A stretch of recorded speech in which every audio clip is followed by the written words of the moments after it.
সবাইকে ধন্যবাদ যারা এসেছেন। আমি বাংলা ব্লগের তরফ থেকে আনন্দ সান্যাল।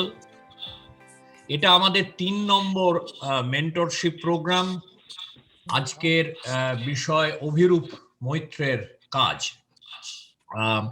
এই মেন্টরশিপ যারা জানেন না তাদের জন্য বলে রাখি, মেন্টরশিপটা আর্ট টকের থেকে আলাদা, কারণ এখানে মূলত শিল্পীর কাজের ওপর ফিডব্যাক দেওয়া, তার ভবিষ্যতের উন্নতির দিকে তাকিয়ে, সেটাই এখানকার মূল উদ্দেশ্য। এখানে কথা প্রথমে অভিরূপ বক্তব্য রাখবে। অভিরূপ অতটা সময় নয় আর্ট টকের মতো, এখানে 20-25 মিনিট বা খুব বেশি আধ ঘন্টা বক্তব্য রাখবে। তারপরে ফিডব্যাক দেব আমি প্রথমে, কারণ এটার মূল দায়িত্ব আমার। তারপরে অবশ্যই অন্যদের কাছে যাওয়া হবে মতামত এর জন্য, খুবই জরুরি সেটা। টেকনিক্যাল নিয়ম, মিউট কথা না বললে মিউট রাখবেন নিজেকে। আর অভিরূপ বলার সময় কোনো প্রশ্ন করবেন না, তারপরে আপনার আলোচনায় যাব। তবে এখানে একটা কথা বলে রাখি, আমাকে হয়তো 2-1 বার অভিরূপকে ইন্টারাপ্ট করতে হতে পারে ক্ল্যারিফিকেশনের জন্য। আর তারপরে আমরা আলোচনায় যাব, এবং আলোচনার ক্ষেত্রে একটাই কথা, যে একজনের সঙ্গে আলোচনা বেশিক্ষণ চালানো যাবে না। যদি না অন্য প্রশ্ন মন্তব্য যদি না আসে তাহলে সেটা চালানো যেতে পারে, তা না হলে আমাদের কিন্তু প্রত্যেককে বলার সুযোগ দিতে হবে যারা বলতে চান। আচ্ছা, তাহলে অভিরূপ, আমার কাছে পাওয়ার পয়েন্টটা রয়েছে। তুমি বলতে বলতে যেখানে তোমার ইমেজগুলো দরকার হবে আমাকে বলবে, আমি পাওয়ার স্ক্রিন শেয়ার করব। হ্যাঁ, ঠিক আছে, ঠিক আছে। কিন্তু এটা তোমার মানে তুমি আমাকে যেরকম ভাবে বলবে আমি ইমেজে সেইভাবে এগোবো পিছাবো। এটা কিন্তু বলে রাখলাম, তো তোমার সিগন্যাল না পেলে আমি কিন্তু কিছু করছি না। তুমি তাহলে অভিরূপ, তাহলে তুমি এবার শুরু করো।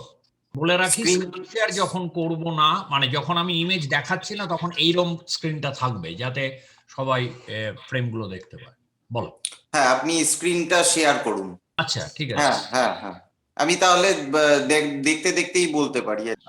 এটা বলে রাখি যে পাওয়ার পয়েন্টও জুম করা যায় যদি আমি শো মোডে না যাই। আমি যদি এই মোডটায় যাই তাহলে আর করা যায় না, কিন্তু এর আগের মোডটায় এখান থেকে জুম করা যায়। সুতরাং তোমার যেহেতু কাজগুলো ছোট এবং অ্যাবস্ট্রাক্ট, সেই জন্য যখন তুমি কথা বলবে তখন যদি জুম করার দরকার হয় তাহলে তুমি আমায় বলবে, আমি এই শো মোড থেকে বেরিয়ে এসে জুম করব।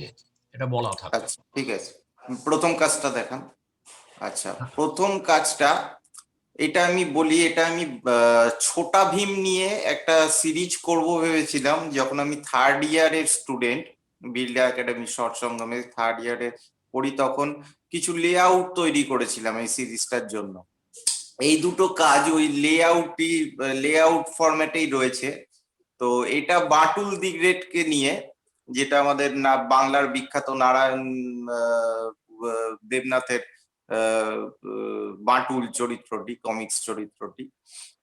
আচ্ছা, এরপরে রয়েছে আরেকটা ছবি কাজ, যেটা ছোটা ভীমকে নিয়ে। হ্যাঁ, আমি ছোটা ভীমটা নিয়ে মেনলি আলোচনা করব। এইটাতে আমি কয়েকটা বিষয়ের দিকে মানে কয়েকটা বিষয় নিয়ে প্রশ্ন তুলতে চেয়েছি। যেরকম এই ধরনের কার্টুন শোগুলোর মাধ্যমে কি আমাদের ছোটদের মনে কি কি ধারণা এসে ঢুকে যায়, সেইগুলোর দিকে দেখানোর চেষ্টা করেছি। যেমন প্রথমত আমাদের ছোটা ভীমে মনে পড়ে যে ম্যাসকিউলিনিটির ধারণা। হ্যাঁ, যে ভীম মহাভারতের এমন একজন চরিত্র যিনি ছিলেন বিশাল দেহী, তার বড় সড়ো চেহারা ছিল, আর প্রচুর শক্তিমান ছিলেন তিনি। এবং এমন ভাবে তাকে আমরা জানি যে উনি একজন ম্যাসকিউলিনিটির একজন আদর্শ প্রতিভূ হিসাবে জানি। তেমনি এই ছোটা ভীম কার্টুনটিকেও কিন্তু ওই ভীমের নামকে ব্যবহার করেই এই কার্টুনটা তৈরি করা হয়েছে। এখানে দেখানো হয় কি যে ভীম একটা লাড্ডু খেলে তার প্রচুর শক্তি হয় এবং সে যে কোনো কাজ করে ফেলে, তার দস্যুদের পরাস্ত করে। তার প্রচুর শক্তি হয়। এই যে পুরুষের সঙ্গে যে শক্তির ধারণা, ক্ষমতার, পাওয়ারের ধারণা, সেইগুলো কিভাবে বাচ্চাদের মনে, কারণ এগুলো দর্শক বাচ্চারাই মূলত, সেগুলো কিভাবে চলে আসে, এই জায়গাগুলোর দিকে আঙুল তোলাটাই আমার একটা লক্ষ্য ছিল। আচ্ছা, এটা গেল একটা যেটা জেন্ডারের দিক থেকে প্রশ্ন তোলার জায়গা। কিন্তু এই কার্টুনটাতে রেসিস্ট একটা ব্যাপার রয়েছে।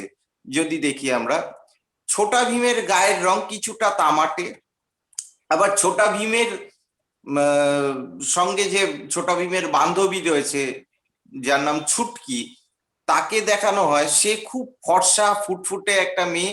আবার সে এখানেও কিন্তু একটা ফেমিনিটির একটা মানে টিপিক্যাল ধারণা তৈরি করে দেওয়া হচ্ছে ছোটবেলা থেকেই এই কার্টুনগুলোর মধ্যে দিয়ে।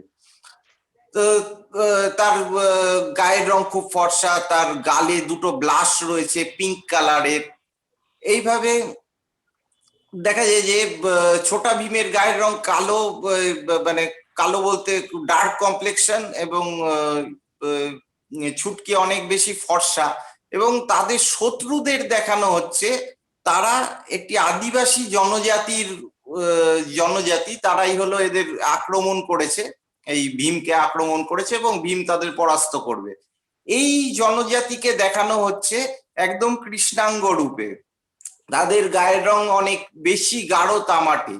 এইভাবে কিন্তু রেসিজমের ইয়েতেও এটা দুষ্ট আর কি, রেসিজমের দোষেও দুষ্ট এই কার্টুন কার্টুন শোটি। আচ্ছা, আগেরটা একটু দেখান। হ্যাঁ, এইটাও দেখাচ্ছে যে বাটুল দিগরেটে কিন্তু রেসিজম বা ওই অন্য ব্যাপারগুলো অতটা না থাকলেও পাওয়ারের একটা ব্যাপার কিন্তু রয়েছে, সেই একটা ম্যাসকিউলিনিটি। যদি আমরা বাটুলের চিত্রায়নের দিকে দেখি যে বাটুলের ফিগারটা কিভাবে করা হয়েছে, তাহলে তার বুকের ছাতি খুব চড়া, কোমর অনেক সরু, কিনকটি, এই ব্যাপারগুলো রয়েছে। এই এই জায়গা থেকেই আর কি এই সিরিজটা আমি শুরু করেছিলাম। এখানে অনেক টেক্সট দেওয়া রয়েছে, এই টেক্সট গুলো মূলত বিভিন্ন বাংলা সাহিত্যের বিভিন্ন লিটারারি পিস থেকে নেওয়া, নিয়ে সেগুলোকে বিভিন্নভাবে সেখান থেকে কোনো শব্দ নিয়ে তার সঙ্গে নিজস্ব শব্দকে অ্যাড করে সেগুলোকে অন্যরকম ভাবে ভেঙে চুরে এগুলোকে ব্যবহার করা হয়েছে। কিন্তু সবকটার সঙ্গে ওই পাওয়ারের ধারণা, ম্যাসকিউলিনিটির ধারণা, এইগুলো কিন্তু যায়। যেমন এখানে এইটাতে টেক্সট লেখা রয়েছে, যেমন দেখবেন তলার দিকে ভুট্টাটিকে লেখা আছে। এই ভুট্টাটা কি? ভুট্টাটা হলো বিনয় মজুমদার, কবি বিনয় মজুমদার তার এক কবিতায় ফ্যালাসকে ভুট্টার সাহায্যে বুঝিয়েছেন। তো সেই ভুট্টার ব্যাপারটা ওই কবিতাটা আমি এখানে ব্যবহার করেছি। কিংবা উপরে রয়েছে আমার রাইফেল আমার বাইবেল। রাইফেল একটা যেমন ক্ষমতার নির্দেশক হতে পারে। হ্যাঁ, এইভাবে টেক্সট গুলো দেওয়া রয়েছে। হ্যাঁ, আর এই যে টেক্সট গুলো দেখা যাচ্ছে যে বাবলের মতো গোল গোল, এগুলো সেভাবে কোনো লজিক নেই ওইরকম, এগুলো জাস্ট টেক্সচার তৈরি করার জন্য দেওয়া। সুরেন্দ্রদা পরের ছবিটা দেখান।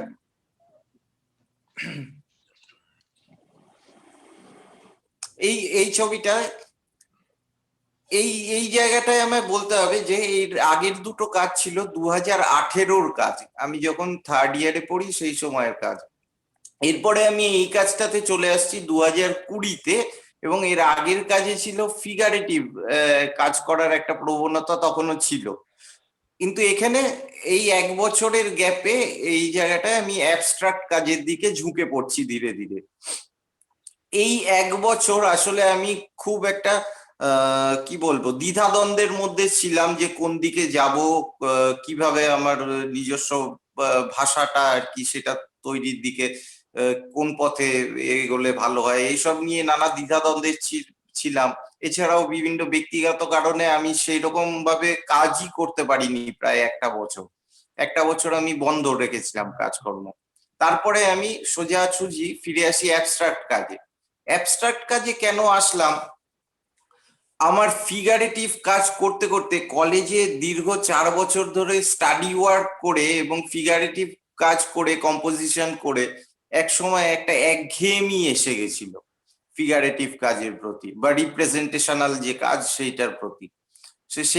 সেই জায়গা থেকে সেই মনোটোনাস ব্যাপারটা ভেঙে বেরিয়ে আসার জন্যই আমি ধীরে ধীরে অ্যাবস্ট্রাক্টের চর্চা শুরু করি। তো এর আগে একটু চেঞ্জ করবেন না সুনন্দদা, আগেরটা দেখান। হ্যাঁ, এই যে তিনটে কাজ সুনন্দদা দেখালেন এই 2020 পর্বের, সেখানে এই কাজগুলো শুরু হচ্ছে যে সময়টা, সেই সময়টাকে জানা দরকার বেশি, তাহলে এই কাজগুলোর ভিতরে ঢুকতে হয়তো অনেকটা সুবিধা হবে।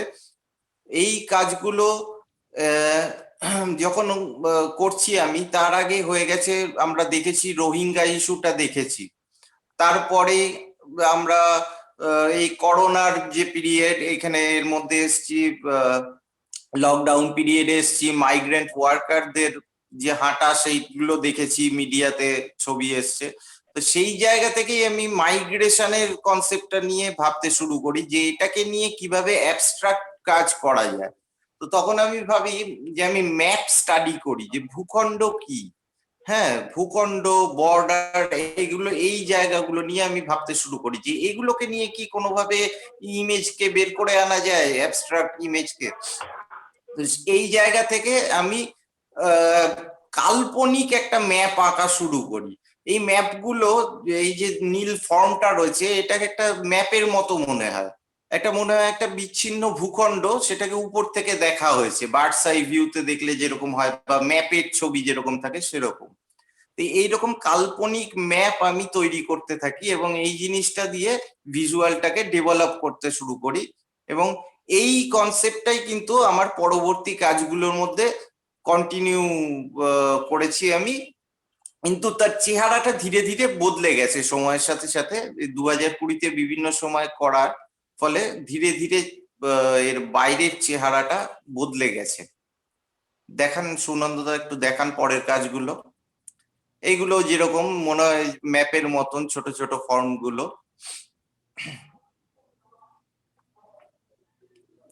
হ্যাঁ, এইগুলোর মধ্যে দিয়ে আমি বিভিন্ন মুডকে, যে কালার গুলো, যেমন কোথাও লালের ব্যবহার। একটা কথা একটু ইন্টারাপ্ট করছি এইটাতে। হ্যাঁ, এটা হ্যাঁ, নিশ্চয়ই 7 ফুট বাই 7 ফুট নয়, 7 ইঞ্চি বাই 7 ইঞ্চি, তাই তো? সরি, আই এম সরি, 7 ইঞ্চি তাহলে বাই আমি 7 আমি ইঞ্চি মনে হবে হচ্ছিল ওটা। যে ভুল হয়েছে দাগ দেওয়ায়। ওটা টাইপিং মিস্টেকস, ওটা হয়ে জাস্ট গেছে। আমি ক্ল্যারিফাই করে নিলাম। ওকে। হ্যাঁ, হ্যাঁ, হ্যাঁ, শিওর। তো এই কালার গুলোর মাধ্যমে আমি বিভিন্ন ইমোশনাল দিকগুলো প্রকাশ করার চেষ্টা করি। যে নীল রং কিভাবে আমি নীল রংকে ফিল করতে পারি, বা লাল রং কি ধরনের ফিলিং দেয়, সেই জায়গাগুলো দিয়ে। কারণ যারা চলে আসছে একটা ল্যান্ড ছেড়ে, সেখানে তারা বিভিন্ন তাদের স্মৃতি, তাদের হাসি কান্না, এইসব অনেক কিছু ফেলে আসতে থাকে, আসছে এবং নতুন একটা জায়গায় যাচ্ছে। সেই জায়গা থেকে আমি ল্যান্ডটাকে দেখতে চাইছি, এই জন্য এইভাবে কালার গুলো একটা গুরুত্বপূর্ণ জায়গা আছে। এইটা যেমন একটা হরাইজন্টাল লাইন রয়েছে, ফলে এটা একটা ল্যান্ডস্কেপ বোঝা যায় সহজেই। ল্যান্ডস্কেপের মধ্যে একটা ফর্ম রয়েছে বিচ্ছিন্ন ভাবে, আলাদা ভাবে। আর কালারটার মধ্যে একটা আমার যেটা ব্যক্তিগতভাবে মনে হয় যে একটা ভীষণ একটা মেলানকলি, বা একটা ভীষণ মরোজ একটা ব্যাপার রয়েছে ব্যাকগ্রাউন্ডটা এবং ফোরগ্রাউন্ডের কালারটার মধ্যে। হ্যাঁ, নেক্সট কাজটা দেখান। হ্যাঁ, এখানেও আমি সেই ম্যাপের জায়গাটা নিয়েই কাজ করছি। এখানে ম্যাপগুলো আমি আমাদের গুগল ম্যাপে যখন দেখি আমরা, সেইখানে কিরকম ভাবে দেখি, সেখান থেকে বিভিন্ন লাইনকে তুলে এনে সেইগুলোকে নকল করে আর কি আমি এই কাজগুলো করেছি। এই পরের তিনটে কাজ দেখান। হ্যাঁ, এইভাবে এগুলোকেও এক একটা ল্যান্ডস্কেপ বলেই মনে হয়।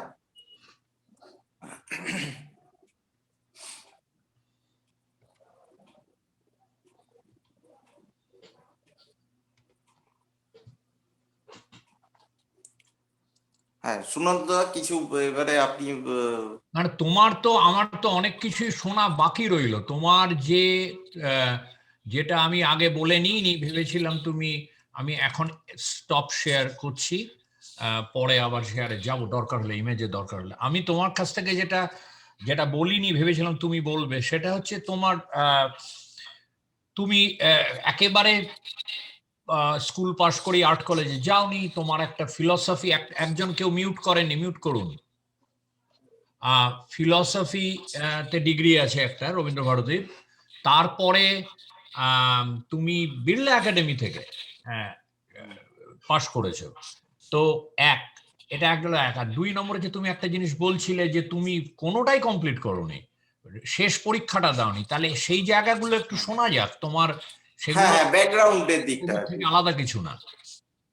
হ্যাঁ হ্যাঁ, ব্যাকগ্রাউন্ডের থেকে, ব্যাকগ্রাউন্ডটা এই ব্যাপারটা, এই যে ছেড়ে আসার ব্যাপারটা, আমি বিল একাডেমি থেকেও কিন্তু পাস করিনি, কারণ আমি ফাইনাল পরীক্ষাটা দিইনি। ফলে আমার কাছে কোনো সার্টিফিকেট নেই যে আমি পাস আউট করেছি। তাহলে তোমার এই মানে এই যে বারবার এক একটা জিনিস অনেকদিন হ্যাঁ, ছেড়ে দেওয়া, হ্যাঁ, এটা ব্যাপার হলো, কোথা থেকে আসছে? এটা আমার একটা প্রাতিষ্ঠানিক শিক্ষার প্রতি একটা ভয়ের জায়গা আছে, যেটা আমার খুব ছোটবেলায় তৈরি হয়। আমি প্রথম যখন স্কুলে ভর্তি হই, তখন ওই স্কুলে আমাকে মানে হ্যারাসমেন্ট শিকার হই আমি। হ্যারাসমেন্ট বলতে আমাকে ভয় দেখানো হয়, আমি খুব কাঁদতাম, স্কুলে যাব না বলে কাঁদতাম।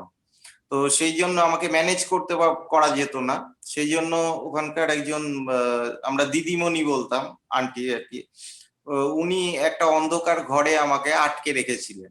তো সেই জায়গাটা আমার খুব ছোটবেলার থেকেই একটা মানে শকের জায়গা ছিল। ওইখান থেকে আমি কখনোই স্কুলের পড়াশোনা, স্কুল কলেজের পড়াশোনা এগুলোকে মেনে নিতে পারিনি। বা পরীক্ষার ব্যাপারটা, পরীক্ষায় আমার ভীষণ ভয় ছিল, পরীক্ষা আমি দিতে পারতাম না। যদিও পরীক্ষা দিলে হয়তো আমি ভালো রেজাল্ট করতাম বা যাই হোক, কিন্তু ওই পরীক্ষায় বসতেই একটা ভয়ের জায়গা ছিল। এই জায়গা থেকেই আমি সব জায়গা থেকে না বারবার ঘুরে ছেড়ে দিয়ে দিয়ে বেরিয়ে এসেছি। তাহলে তোমার মানে এইটার সঙ্গে তোমার কাজের কাজে কোনোভাবে ছাপ ফেলেছে কি এই জীবনের অদ্ভুত? আমি এরকম তো সাধারণত শোনা যায় না যে তুমি দুটো, একটা ফুল বিএ ডিগ্রি আর একটা, ওটা কি দেয় জানি না আমি, বিড়লা একাডেমিতে ডিপ্লোমা না ডিগ্রি কি দেয়, তুমি দুটো প্রোগ্রাম শেষ করনি, এটা তোমার কাজের ক্ষেত্রে কি ছাপ ফেলেছে কিছু? না, মানে কাজের আমার এই চয়েস, কাজের চয়েস, কাজের আমি একদম ইমেজ গুলো বলছি না, ওইভাবে কাজের চয়েস হুম, বা কোন রকম ডিসিশন মেকিং এ এগুলো কি কোনো ছাপ ফেলেছে? ডিসিশন মেকিং এর যদি ছাপ ফেলে থাকে, সেগুলো হয়তো অনেক মানে কি বলবো, অনেক নিচের লেয়ারে থাকতে পারে, যেটা আমি হয়তো এই মুহূর্তে সচেতন নই, খুব সচেতন নই সেটা সম্পর্কে, যে এই ব্যাপারটা সরাসরি কোনো ছাপ ফেলেছে কিনা। তোমার কাজ তো খুব ছোট ছোট কাজ করো। হ্যাঁ, ছোট হ্যাঁ, কাজ। 7 ইঞ্চি বাই 7 ইঞ্চি খুবই ছোট। হুম। তাহলে তোমার এই এই ছোট কাজের ডিসিশনের পেছনে তুমি এগুলো বড় করো না কেন? কারণ তোমার কিছু কাজে, আমি পরে বলছি ওটা, তোমার কিছু কাজের মধ্যে যে ব্রাশওয়ার্ক বা যে ফিগার গ্রাউন্ড রিলেশনশিপ, সেটার মধ্যে একটা বড় কাজ হওয়ার একটা প্রবণতা রয়েছে, সেটা তুমি আর আরো একটু বড় কাজ করো না কেন?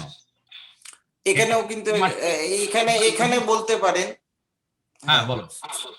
হ্যাঁ, এখানে বলতে পারেন যে এখানে কিন্তু এই ব্যাপারটা একটা কাজ করায়। আমি বড় সারফেসকে, সারফেসের সামনে একটু নার্ভাস হয়ে যাই, ওখানে ভয় পাই, ফলে ওখান থেকে বেরিয়ে আসার একটা চেষ্টা আমার কাজ করে, এইটা হয়। বড় মানে সারফেস থাকলে তোমার আমি কাজের সেটাকে যে ফেস ধরো এই করতে পারি। ছোট ছোট কাজ হাতে নিয়ে বা টেবিলে রেখে বা হ্যাঁ হ্যাঁ হ্যাঁ হ্যাঁ, মনে হয় না তুমি এগুলো ইজেলে করেছো। আম, খুব ইন্টিমেসি আছে এই কাজগুলোর মধ্যে, ইন্টিমেট একটা ব্যাপার আছে, কিন্তু এখানে একটা এক্স্যাক্টলি। ইন্টারেস্টিং অ্যাসপেক্ট হচ্ছে যে এই কাজগুলোর মধ্যে যে ব্রাশ ওয়ার্ক বা যে এরকম তুমি হরাইজন্টাল বা ভার্টিক্যাল যে শেপগুলো তৈরি করছো, সেগুলোর মধ্যে একটা চাইছে যেন বড় হয়, একটা একটা মনুমেন্টালিটির একটা প্রবণতা রয়েছে। তো এই যে ইন্টিমেসি তোমার কাজের মধ্যে, এই যে ইন্টিমেট ভাবে করাটা, মানে অ্যাক্ট অফ মেকিং এ, সেইটা কি তোমাকে কিছু এটাতে কি মানে তোমাকে কোনো আমি ওই অতটা সাইকো অ্যানালিসিসের মধ্যে যেতে চাইছি না, কিন্তু তোমাকে কোনো একটা কিছু একটা একটা সিকিউরিটি দেয় যে আমি একটা কন্ট্রোলে আছে, যেটা কন্ট্রোলের হ্যাঁ বাইরে। হ্যাঁ হ্যাঁ হ্যাঁ, ছোট ছোট জায়গাটা আমাকে আমার আয়ত্তের মধ্যে মনে হয়, নিজের আয়ত্তের মধ্যে মনে হয়। যেটা বড় জায়গাটায় আমি অনেক বেশি বড় স্পেসে নার্ভাস হয়ে যাই, যে যদি আমি খুব ভুল করি। হ্যাঁ, এইটাও একটা ব্যাপার। ছোট স্পেসে আমি আমার ভুলগুলোকে খুব তাড়াতাড়ি রেকটিফাই করতে পারি, যেটা বড় স্পেসে হ্যান্ডেল করা আমার ভীষণ কঠিন মনে হয় আর কি, আমার এখানে ব্যক্তিগত। আরো একটা প্রশ্ন তোমার এই শেষ না করা নিয়ে, তুমি যদি শেষ না, মানে তুমি করেছো তো, তুমি তো ওই 4 বছর বা রবীন্দ্রভারতীতে কি 4 বছর বা 3 বছর 4 বছর এগুলো তো তুমি পুরো করেছো। তার হ্যাঁ মাঝখানের যে পরীক্ষা বা ইয়ার থেকে ইয়ারে ওঠার যে যে যে ধরনেরই অ্যাসেসমেন্ট হোক, সেগুলো তুমি করেছো। তুমি শুধু শেষটা গিয়ে শেষেরটা দাওনি। তা এই যে এখানে হ্যাঁ একটা কনফ্লিক্ট, একটা অদ্ভুত ব্যাপার হচ্ছে, তুমি এমন নয়, সাধারণত এরকম যে দেখা যায় না তা না, অর্ধেক গিয়ে ছেড়ে দেয়, কিন্তু তুমি তো অর্ধেক গিয়ে ছাড়োনি। তুমি ওই শেষের চৌকাঠটা পেরোনোর ক্ষেত্রে তুমি কোনো কারণে ডিসিশন নিয়েছো তুমি দেবে না। এইটা কি করে হয় যে তুমি 4 বছর বা 3 বছর ক্লাস করলে, যা ছোট ছোট পরীক্ষা যা দেওয়ার দিলে, যা শেখার শিখলে, শুধু এই শেষ চৌকাঠটা পেরোনোয় তোমার সমস্যাটা কি, মাথার মধ্যে কি হয়েছে দুবারে? মাথার মধ্যে কি হয়েছে ব্যাপারটা হলো, আহ, আহ, আমি, আপনি যেটা বলছেন যে মাঝের যে পরীক্ষাগুলো, আগের পরীক্ষাগুলো হ্যাঁ, বা আগের বছরগুলো, সেগুলো কি করে পেরোলাম, সেগুলো কিন্তু খুব কঠিন সময়ের মধ্যে দিয়েই আমি পেরিয়েছি। তার জন্য আমাকে ডাক্তারকে কনসাল্ট করতে হয়েছে, ট্রিটমেন্ট করতে হয়েছে, সেই জায়গাটা আছে। হ্যাঁ, এই জায়গাগুলো রয়েছে।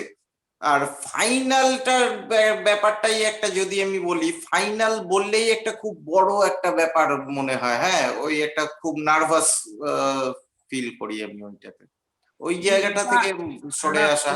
এটা একটা অদ্ভুত কেস, কিন্তু তুমি মানে তোমার ডিপ সেন্স অফ ইনসিকিউরিটি আছে, বোঝা যাচ্ছে। এটা বুঝতে গেলে হ্যাঁ কোনো সাইকিয়াট্রিক ডিগ্রি দরকার হয় না। কিন্তু সেই ইনসিকিউরিটিটা তোমাকে কিন্তু ওইটা মাঝখানে ছেড়ে দিতে বাধ্য করে। তুমি কিন্তু করেছো, মানে যাই হোক হ্যাঁ যেভাবেই হোক, ডাক্তার কনসাল্ট করে তুমি যে চালিয়ে গেছো। তুমি তো কাজটা, যে কাজ বা পড়াশোনা, ফিলসফিতে নিশ্চয়ই তুমি বইপত্র পড়েছো, কিন্তু তার মধ্যে তোমার নিশ্চয়ই একটা ওঠা পড়ার জায়গা গেছে, যে পারবো পারবো না, পারবো পারবো না, একটা মানে নানান রকমের দোলাচল গেছে, তাই তো? হ্যাঁ এখানে কিন্তু শেষ চৌকাঠটা তোমার কি মনে হয়নি যে, দেখো ওই মানে ফিলোসফিক্যালি তো এডুকেশন কি, কাউজের ডিগ্রি দরকার, এটা সবাই জানি, এদিকে এখানে গিয়ে লাভ নেই, কিন্তু আহ ফাংশনাল জায়গা থেকে পৃথিবীতে ওই কাগজে ডিগ্রিটা না হলে তোমার যে চলতে অসুবিধে হবে, সেটা হ্যাঁ তো হ্যাঁ মনে হয়েছে তো নিশ্চয়ই। তুমি তো সেই বুদ্ধিটা তো ডেফিনেটলি আছে তোমার। সেখানে তুমি কি করে রেকনসাইল করো? এক আর দুই হচ্ছে, তাহলে এক্ষেত্রে তোমার প্ল্যানটা কি জীবনে এখন? মানে হ্যাঁ প্ল্যানটা, ফিলোসফিক্যালি বলছি না, আমি ফাংশনালি বলছি, প্ল্যানটা। হ্যাঁ প্ল্যানটা হলো আরেকটা ব্যাপার বলি, যে আমি কিন্তু বিএটা পাশ করেছিলাম, আমি মাস্টার্সে পরীক্ষা দিই, গ্রাজুয়েশনটা আমি ও কমপ্লিট আচ্ছা, করেছিলাম। মাস্টার তোমার তাহলে মাস্টার্সটা, ডিগ্রি বলতে এখন রবীন্দ্র ভারতীর হ্যাঁ ফিলোসফি দিকে গ্রাজুয়েশনটা আছে, রয়েছে। তাই তো? হ্যাঁ তা হ্যাঁ মাস্টার্সটা তাহলে তোমার ফাংশনালি চলতে প্ল্যানটা কি জীবনে? মানে এটা কাজের সঙ্গে বহুভাবে জড়িত, ফাংশনালি জড়িত, ফিলোসফিক্যালি জড়িত, নানান ভাবে জড়িত, কনসাস আচ্ছা সাবকনসাস, এই জন্য জিজ্ঞেস করছি। হ্যাঁ, আরেকবার একটু বলুন কাইন্ডলি। তোমার জীবনে এবার চলার হ্যাঁ প্ল্যানটা কি, তুমি কি করতে চাইছো জীবনে? হ্যাঁ, আমি আমি এই মুহূর্তে একটা প্রাইভেট স্কুলের সঙ্গে জড়িত আছি, সেখানে আমি একজন টিচার হিসেবে কাজ করি। কিসের টিচার? আহ, আমি কিসের টিচার বলতে, এখানে আমি যে কোনো সাবজেক্ট, এটা ও, তো ওই ছোটদের, জেনারেলিস্ট, হ্যাঁ। হ্যাঁ জেনারেল, ফলে যে কোনো সাবজেক্টই আমি পড়াই। মানে তোমার বিএ ডিগ্রিটা আছে বলে তুমি পেয়েছো, তাই হ্যাঁ তো? হ্যাঁ হ্যাঁ হ্যাঁ হ্যাঁ তাহলে এবার তোমার তোমার প্ল্যানটা কি, মানে তুমি তো মানে স্কুলে পড়াচ্ছ, এবার তুমি হ্যাঁ তার পাশে পাশে ছবি আঁকতে চাও, তাই তো? হ্যাঁ, ছবি আঁকতেছি।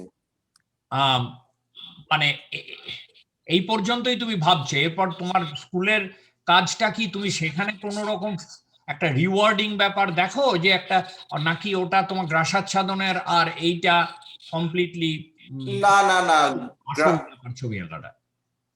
না, ছবি আঁকাটা অবশ্যই আসল ব্যাপার, ছবি আঁকাটা মনে হয় প্রথম প্রায়োরিটি আমার ক্ষেত্রে। কিন্তু স্কুলের জায়গাটা যেমন গ্রাসাচ্ছাদনের প্রশ্নটা তো একটা বড় প্রশ্ন, সেটা তো রয়েছে, কিন্তু স্কুলটাও কিন্তু আমি আহ, আসলে ছোট বাচ্চাদের স্কুল তো, ফলে তা ওদের সঙ্গে আর কি মেলামেশা করা, ওদের ক্লাস নেওয়া, এই জায়গাটা আমি খুব নিজে এনজয় করি কাজটাকে, স্কুলে কাজ করাটাকেও আমি ভীষণ এনজয় করি। আচ্ছা, মানে তুমি সত্যি আমার কাছে একটা খুব ইন্টারেস্টিং ইন্টারেস্টিং কেস। আমি জানি না তোমার কিভাবে, মানে তুমি মানে গুড লাক ছাড়া আর কি বলবো তোমার মানে ভবিষ্যতের এই যে চলার ব্যাপারটা, তোমার ফিলোসফিক্যালি তোমার ওয়ার্ল্ড ভিউ এর জায়গা থেকে আমি কোনো রকম ইন্টারফেয়ার করছি না। আমি মনে করি একটা মানুষ অন্যের ক্ষতি না করলে যেরকম ভাবে ইচ্ছে বাঁচতে পারে, সে অন্যের ক্ষতি না করে, এইটা একদম আমার একদম পূর্ণ স্বাধীনতা আছে মানুষের, এটা আমি মনে করি। কিন্তু তোমার জাস্ট চলার দৈনন্দিন এতে এটা কি বাধা আসবে বা কি, মানে আমি জানি না, হয়তো তুমি এক সময় ছবি জগতে এস্টাবলিশড হলে ওটা ছেড়ে দেবে, যাই হোক যেভাবে হোক। আমি তোমার কাজটা নিয়ে যেটা দেখলাম যে তোমার কাজের মধ্যে, আমি আবার স্ক্রিন শেয়ারে যাচ্ছি, আমি একটু এটাকে শো মোড থেকে আলাদা করছি যাতে জুম করা যায়। আচ্ছা, এবারে অনেকগুলো কথা তোমার কাছ থেকে আমি বেরিয়ে আসে, মানে অনেকগুলো মানে সুতো বেরিয়ে আসে আর কি। ফার্স্ট অফ অল আমার প্রশ্ন হচ্ছে এখানে যে তুমি এই যে কার্টুন ইউজ করে করছিলে, তারপরে তুমি অ্যাবস্ট্রাকশনের এই এই যে ট্রানজিশনটা, এটা কিন্তু তুমি অতটা ভালো করে বলনি। এটা এটা তোমার একদম ফিগার চলে গেল, পপুলার কালচার থেকে তুমি নিচ্ছিলে, সেখান থেকে একেবারে এই যে এতে চলে গেল। অ্যাবস্ট্রাকশন জায়গাটা তুমি করলে কেন? তুমি যে এইটা যে বলছিলে তোমার এইটা একটা ইন্টারেস্টিং ব্যাপার ঘটছিল 18 সালে, সেখান থেকে তুমি এইটায় যাওয়ার ঠিক কারণটা আমি বুঝলাম না। তুমি তো এই মোডেই থাকতে পারতে। হ্যাঁ, এই মোডে থাকতে পারতাম, কিন্তু রিপ্রেজেন্টেশনাল কাজ যেটা, যে আমি এখানে এটা ফিগারেটিভ কাজ আর কি, যাকে বলে হ্যাঁ, ফিগারেটিভ কাজ করতে করতে একটা সময় না আমার কাছে ব্যাপারটা খুব মোনোটোনাস লাগছিল। 4 বছর আমি স্টাডি করেছি, ফিগার স্টাডি করেছি, স্টিল লাইফ করেছি, ল্যান্ডস্কেপ করেছি, অয়েলে করেছি কাজ। আহ, তো সেই জায়গা থেকে কোথাও না কোথাও একটা সময় একঘেয়ে লাগছিল, আমি আর একটু বেশি আহ, হয়তো কি বলবো ফ্রিডম চাইছিলাম, আর একটু স্বাধীনতা চাইছিলাম কাজের ক্ষেত্রে, হয়তো সেই জন্যই এই অ্যাবস্ট্রাকশনটার দিকে চলে আসা ধীরে ধীরে। কিংবা আমার মনে হয় যে আমি এমন অনেক কিছু হয়তো বলতে পারছিলাম না এর আগের কাজগুলোতে, যেগুলোর জন্য। মানে তুমি হ্যাঁ মনে করছিলে অ্যাবস্ট্রাকশনের যে ভাষা তোমাকে আরেকটু মানে একটা বিস্তার দেবে, তাই তো? হ্যাঁ, আর একটা বিস্তার দেবে, কারণ রাইট। আমি দেখছি এখানে দু রকম তোমার পসিবিলিটি আছে। এই ফিগারেটিভ কাজের সঙ্গে এইটাকে আমি গোলাচ্ছি না, এই যে দুটো, প্রথম দুটো। কারণ ফিগারেটিভ কাজ বলতে আমরা যেগুলো বোঝাই সাধারণত, সেগুলো তো যেরকম লোকে কাজ করে ফিগারেটিভ, মানে তুমি তো এটা যেটা তুমি এখানে যা করছো, তুমি তো পপুলার কালচার থেকে ইমেজ অ্যাপ্রোপ্রিয়েট করছো। এটা একটা হ্যাঁ অন্য মাত্রা ফিগারেটিভ। কিন্তু ফিগারেটিভ কাজের যে বিরক্তিটা তোমার যদি থাকে ভেতরে, সেটা এখানে আসা উচিত না। কারণ তুমি এটা হাতে না করে তুমি তো ইমেজগুলোকে, মানে তুমি মিক্স মিডিয়া এতে গেলে তুমি ইমেজগুলোকে জাস্ট নিতে পারো, নিয়ে তুমি নানানভাবে বড় করা, ছোট করা, টেকনোলজিক্যালি রিপ্রোডিউস করে তোমাকে তো ওইভাবে আঁকতে যে হবে তার কোনো মানে নেই। আমি যেটা ভাবছিলাম যে তোমার এই এই প্রথম দুটো, এটা তোমার একটা বড় হিস্ট্রি আছে এর। আম, তোমার যে এই যে মোডটা, এটা নিয়ে কাজ হয়েছে, ধরো অ্যান্ডি ওয়ারহোলের কাজ আছে প্রথম দিককার, ডিক ট্রেসি ইয়ে কমিক, মানে কমিক ক্যারেক্টার নিয়ে পেন্টিং করেছে, রয় লিখটেনস্টাইনের কাজ আছে, সে তো কমিক বুকের ফ্রেম গুলোকে এদিক ওদিক করে ব্লো আপ করেই তো তার নাম। এটা দিয়ে কিন্তু আমার কাছে একটা বড় ব্যাপার হচ্ছে যে এই যে ধরো আজকে এই যে কন্টেম্পোরারি আর্ট নিয়ে একটা দেশে একটা বিরাট ডিবেট আছে, বা নানান রকমের চিৎকার চেঁচামেচি আলোচনা হয় যে এই যে ধরো আমাদের দেশে যে মডার্নিস্ট যে যে যে মডার্নিজম যে কাজে সেটা মানে ছবি আঁকা জগতে, সেটাই তো আমাদের দেশে ছিল 80-র দশক পর্যন্ত। 80-র দশকে ইনস্টলেশন, অ্যাপ্রোপ্রিয়েশন এগুলো বললে কেউ বুঝতোই না।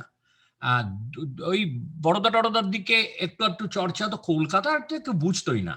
প্রথম যেটাকে ইনস্টলেশন বলা যায় সেটা আমি দেখি 1990 কি 91-এ, আমি কলকাতায় ছিলাম তখন।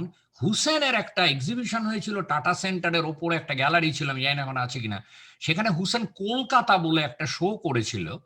সেখানে অদ্ভুত মানে করেছিল ড্রয়িং আর এ দিয়েই, কিন্তু অদ্ভুতভাবে ডিসপ্লে বোর্ডগুলোকে সাজিয়েছিল যেন কলকাতার গলি।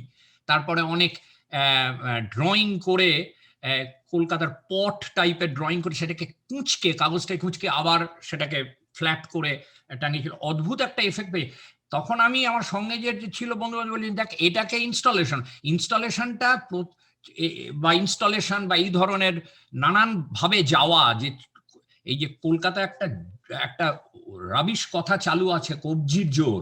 এই কবজির জোরের দিয়ে যে আর্ট হয় না অন্য, এইগুলো আসতে শুরু করে নাই। তারপরে হলো তোমার ইন্ডি পপ, যেটার মধ্যে আমি এই দুটোকে ফেলবো, তো ইন্ডি পপ। এখন এখানে একটা বড় আলোচনা, বড় বড় বিরাট তর্ক বিতর্ক আছে যে কতটা নেব, কিভাবে নেব। একটা দল বলে যে এগুলো সব ওয়েস্টের কপি করছে, আরেকটা দল বলে যে না, কেন না, মানে এটা খুলে গেছে দরজা, হ্যান ত্যান।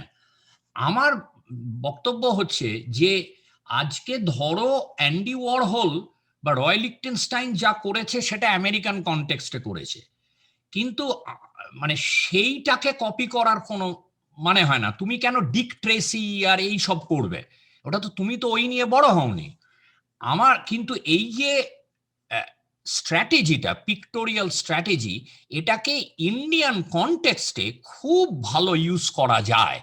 হ্যাঁ, এই যে তোমার অমর চিত্র কথা বা এই ছোটা ভীমের, এগুলো তো পরের জেনারেশন আমি ভালো করে দেখিও নি। আমি জানি ছোটা ভীম আছে, আমি টুকটাক অ্যানিমেশন দেখি, খুব খারাপ টাইপের অ্যানিমেশন, মানে টেকনোলজিক্যালি খারাপ অ্যানিমেশন, কিন্তু আমি জানি ব্যাপারগুলি, যে এই কার ক্যারেক্টারগুলো, এগুলোকে নিয়ে তুমি যেটা শুরু করলে বলতে, এই যে রেস বা এটা কিন্তু খুব একটা পসিবিলিটি আছে। তোমাকে কিন্তু এটা রিসার্চ করতে হবে। এই দিয়ে ধরো আজকে যা খুশি তুমি করবে অ্যান্টি ন্যাশনাল বলে দেওয়া হচ্ছে।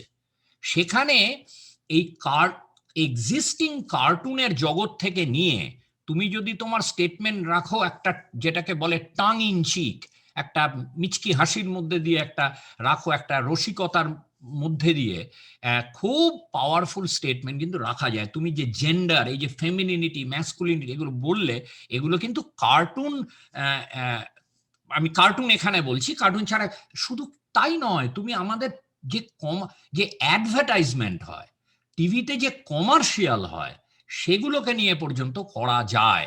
এবং তুমি সমাজ সম্পর্কে বলতে গেলে এটাকে এগুলো তুমি ঠিক ধরেছো। এই যে ছোটা ভীমের, বাঁটুলটা তো আমাদের জেনারেশনে, ছোটা ভীমটা হচ্ছে এই জেনারেশনের, বাঁটুলের পরে এই ছোটা ভীমগুলো কিন্তু মধ্যে পুরো এগুলোকে যেটাকে বলে কোডেড রয়েছে স্টেটমেন্ট।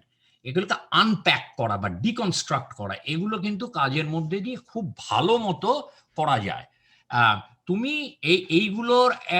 এইগুলোর মধ্যে থাকতেই পারো, কিন্তু তুমি যখন এটা তুমি যখন অ্যাবস্ট্রাকশনে গেছো, তখন আবার আরো ওই প্রশ্নটা অন্যভাবে আসে অ্যাবস্ট্রাকশনের ক্ষেত্রে। এখন অ্যাবস্ট্রাকশনে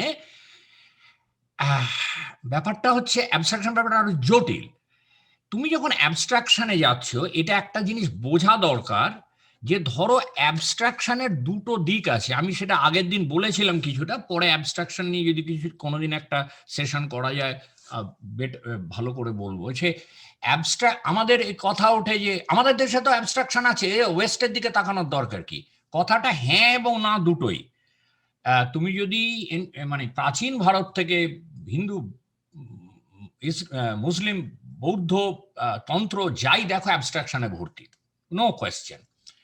কিন্তু ইন্ডিয়ার ক্ষেত্রে অ্যাবস্ট্রাকশন আর ওয়েস্টের ক্ষেত্রে অ্যাবস্ট্রাকশনের একটা তফাৎ হচ্ছে যে ওয়েস্টে অ্যাবস্ট্রাকশনটা জাস্ট 100 বছর আগে এসছে, 20th সেঞ্চুরিতে এসছে, তাই তো? এবং অ্যাবস্ট্রাকশনটা ওয়েস্টে একটা ক্রিটিক্যাল অ্যাভাঙ্গার্ড প্র্যাকটিস,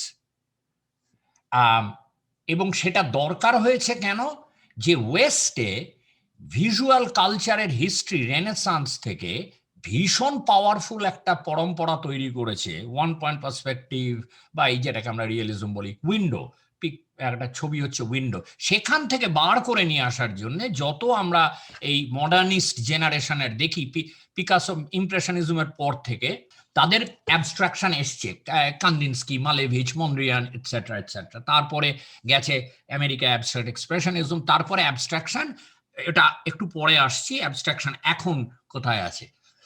ইন্ডিয়ার ক্ষেত্রে মুশকিলটা হচ্ছে, তুমি তন্ত্র বা ইসলামিক প্যাটার্ন বা হিন্দুত্বের মধ্যে যে শিবলিঙ্গ বলো যাই বলো, সে অ্যাবস্ট্রাকশন, এটা কিন্তু অ্যাবস্ট্রাকশন বলে দাবি করলে একটা মডার্ন আর্টিস্টের পক্ষে এটা কিন্তু এনাফ নয়, যেটা বললেই লোকে মারতে আসে। যদি তুমি মনে করো যে তোমার আর্টিস্টিক প্র্যাকটিস, এবং সেটা মনে করা ছাড়া অন্য কোনো উপায় নেই, একটা ক্রিটিক্যাল আভাঙ্গাদ প্র্যাকটিস ইন্ডিয়ার কনটেক্সটে, তাহলে আমার শিবলিঙ্গ আছে বলে লাভঝাঁপ করে কোনো লাভ নেই, সেইটাকে তোমাকে ব্যবহার করতে হবে অ্যাবস্ট্রাকশনে। হ্যাঁ, এবং সেই যে অ্যাবস্ট্রাকশনে তুমি আজকে যাচ্ছ কেন, সেই জায়গায় ওই ওয়েস্টের যে হিস্ট্রিটা একেবারে আমি তাকাবোই না ওদিকে, আমি ইন্ডিয়ার মতো করে করব, সেটা কিন্তু সম্ভব না। কারণ ইন্ডিয়াতে কোনোদিনই ওইরকম একটা বড় স্ট্রং লেগাসি ছিল না রেনেসান্সের মতো।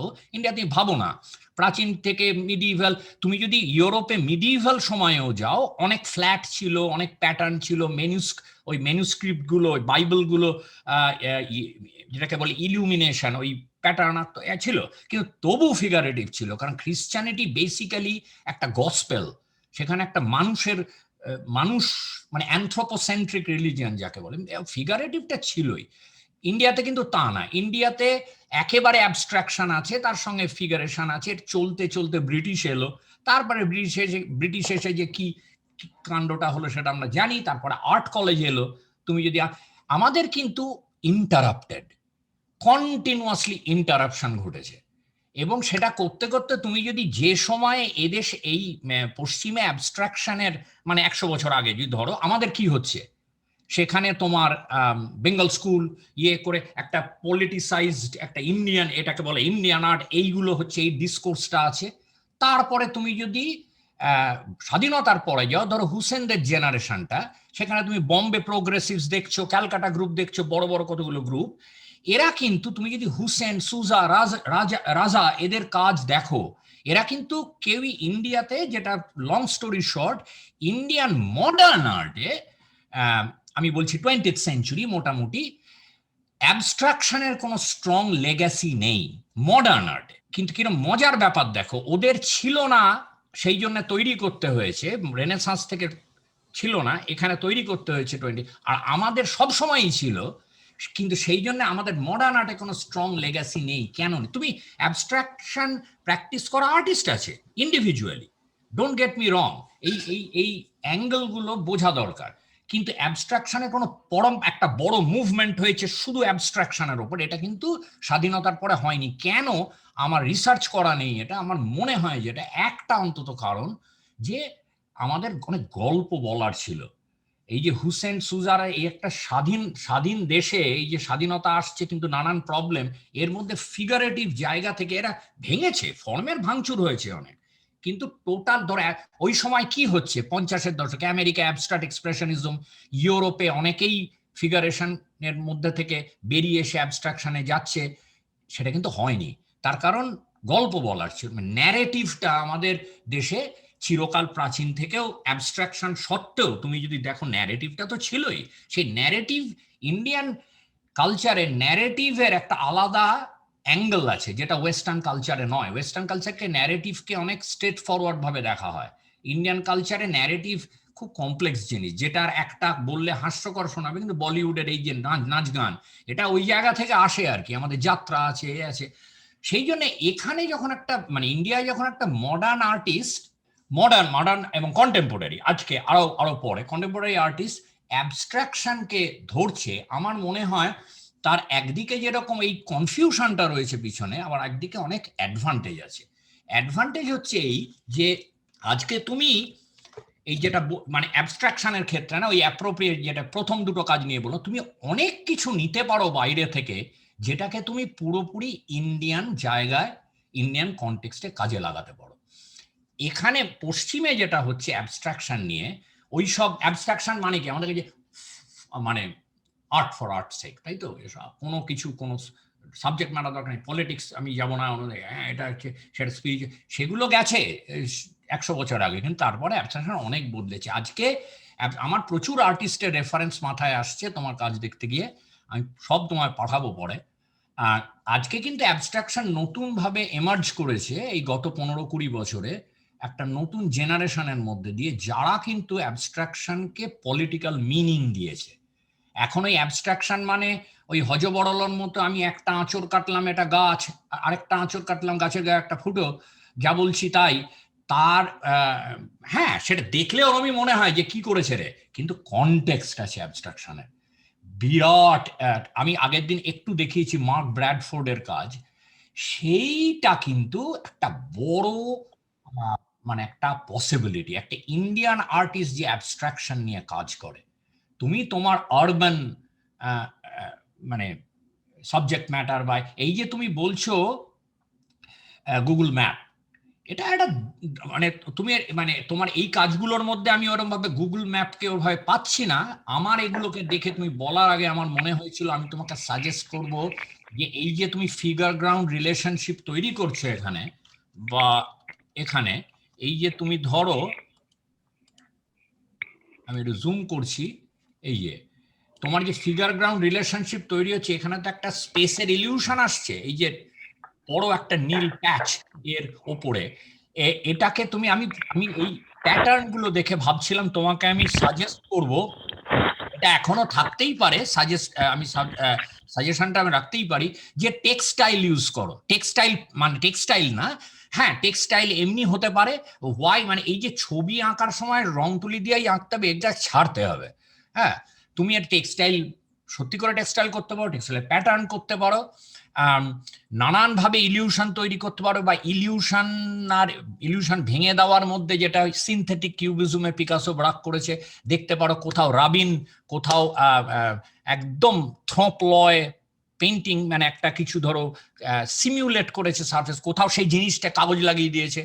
এইভাবে তুমি ফিগার গ্রাউন্ড রিলেশনশিপটা নিয়ে কাজ করতে পারো। এই যে ব্যাকগ্রাউন্ড এই ধরনের প্যাটার্ন হলে সেটা টেক্সটাইল, আমাদের তো ধরো বাংলার শাড়ি বা এই টেক্সটাইলের তো কোনো ইয়ত্তা নেই, তাদের যে রিচ জাস্ট প্যাটার্নের দিক থেকেই এটা আনএন্ডিং, সেটা করতে পারো। কিন্তু এখন আমার মনে হচ্ছে তুমি যদি ম্যাপের কথা বলো, বিরাট পসিবিলিটি আছে। আমি বলবো তুমি ম্যাপ দেখো, এই ইন্টারনেট ম্যাপের মধ্যে যাও, এবং তুমি এই মানে যেটা তুমি বললে ধরো পরিযায়ী শ্রমিক, এটা আমি সেটা তো পাচ্ছি না এখানে। যেটা করছে আজকে, আমি তোমাকে পরে রেফারেন্স পাঠাবো, ধরো নারী ওয়ার্ড বলে এক আর্টিস্ট আছে ক্যারিবিয়ান, বা জুলি মেহরেতু, আমি যাদের রেফারেন্স গুলো দিচ্ছি দেব ম্যাক্সিমামই ব্ল্যাক আর্টিস্ট।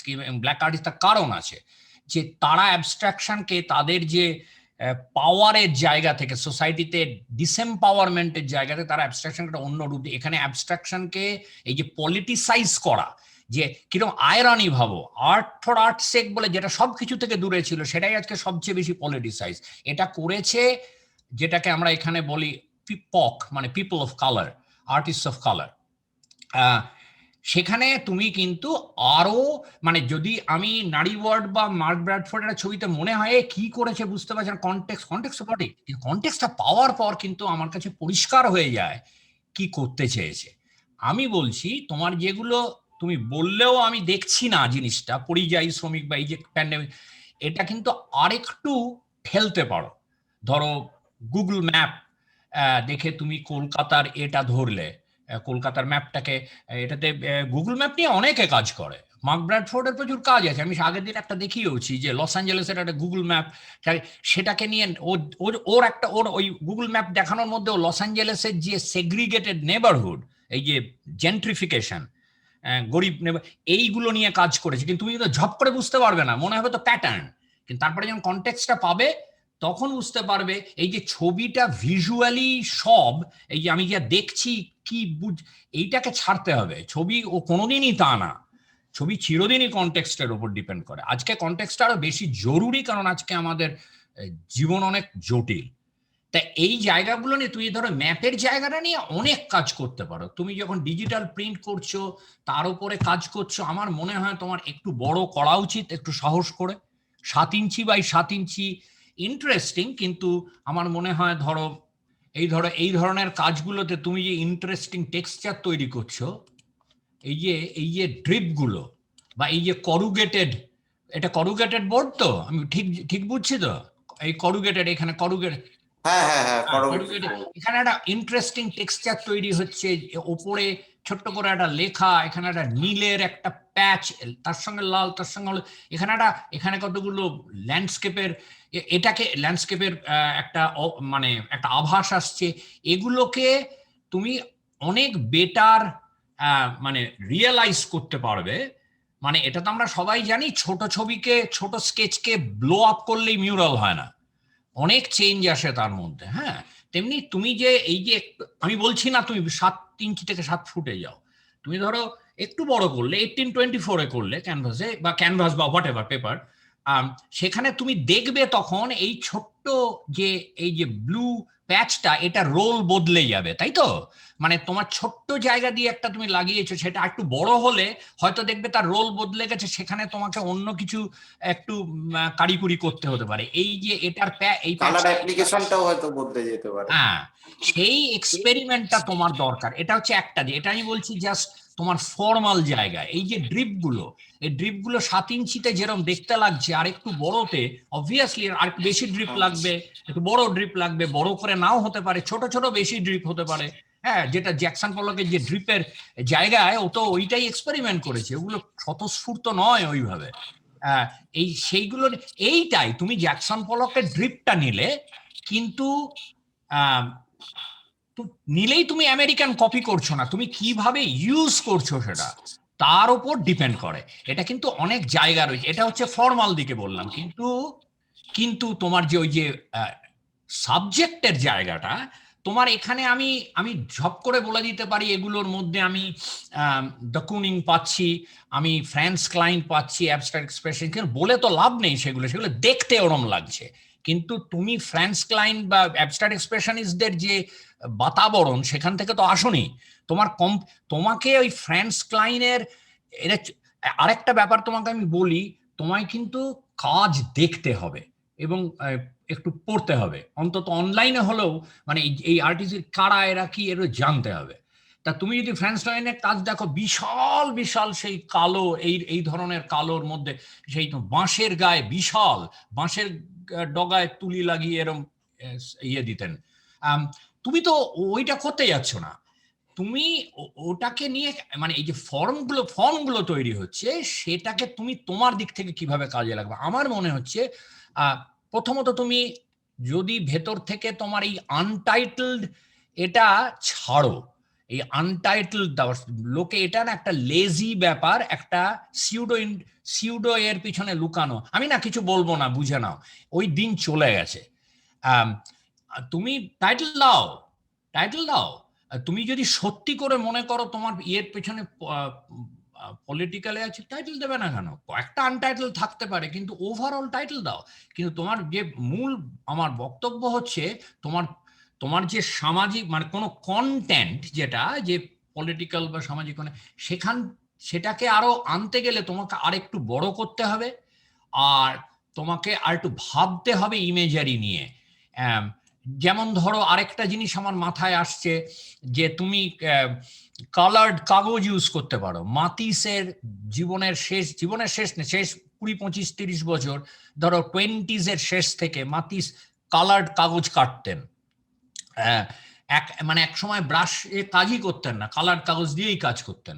এই সব জায়গা, সলিড জায়গাগুলো দেখে আমার সেটা মনে হচ্ছে তুমি নানান ভাবে তোমাকে আমি বলছি, অভিরূপ, তোমার জীবনের কথাটা শুনলাম এই কারণে যে আমি এটা বলতে চাই যে তুমি একটা